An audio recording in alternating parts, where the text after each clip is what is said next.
The dark web is a place of nightmares, a digital underworld where humanity's worst instincts are put on full display. It's where people buy and sell stolen identities, illicit substances, weapons, and even lives. I know this because it's my job. I'm what's known as a white hat hacker, someone who infiltrates and dismantles the darkest corners of the web, exposing the predators lurking in the shadows. It's not glamorous work. It's not even rewarding. Not really. Because no matter how many sites I shut down, how many monsters I expose, there's always another layer of filth beneath it. Still, I do what I can. And then came the cemetery.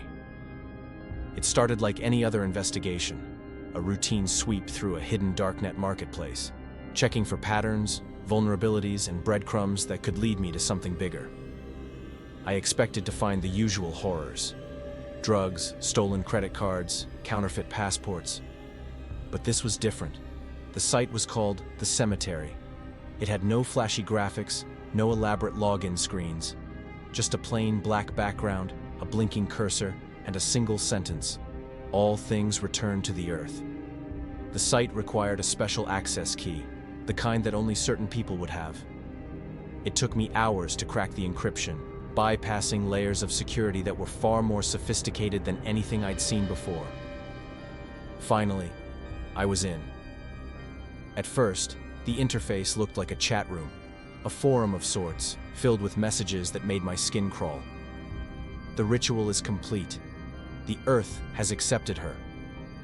He lasted 7 days before the soil took him. A new record. Does anyone have the coordinates? I'm looking for fresh ground. I didn't understand at first. It sounded like some kind of cult.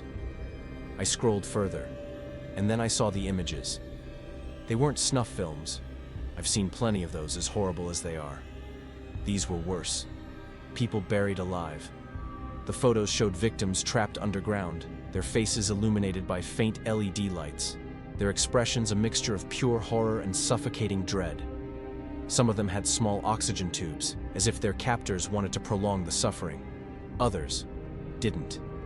The captions beneath the photos were clinical, emotionless. Day 2. She is still awake but has stopped screaming. Day 5. The soil is shifting. Decomposition has begun. Day 7.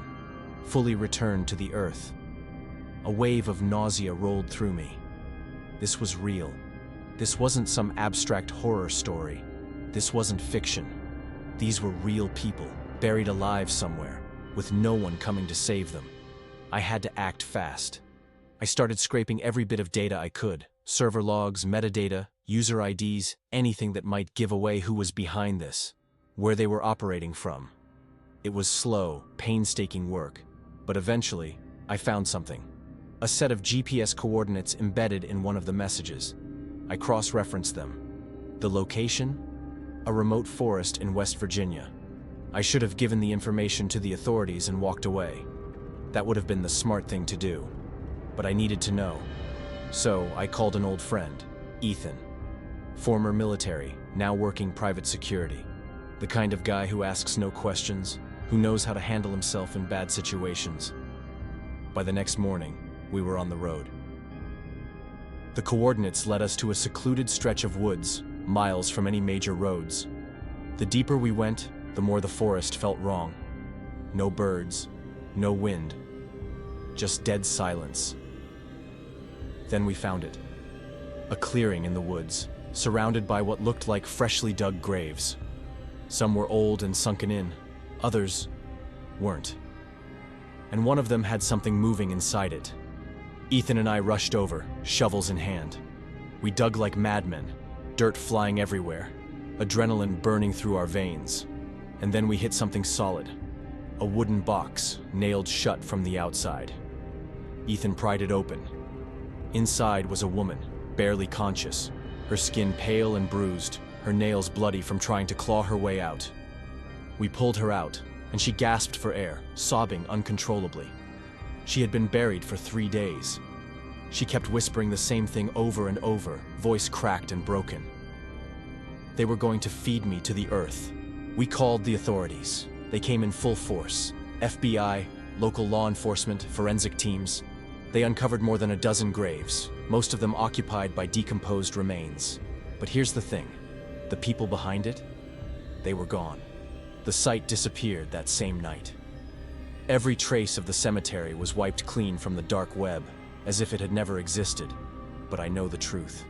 I know they're still out there, somewhere, moving their operation to a new location, setting up new graves for new victims. I still go back to that moment, watching Ethan pry open that box, seeing that woman's wide, terrified eyes staring up at me. That could have been anyone. It could have been me. I still work as a white hat hacker, still infiltrate and dismantle horrors on the dark web. But ever since the cemetery, I've had nightmares. Not about the graves, not about the victims, but about the ones we never found, and the ones who are still out there, waiting for the soil to take them. Because on the dark web, death is not the worst thing that can happen to you.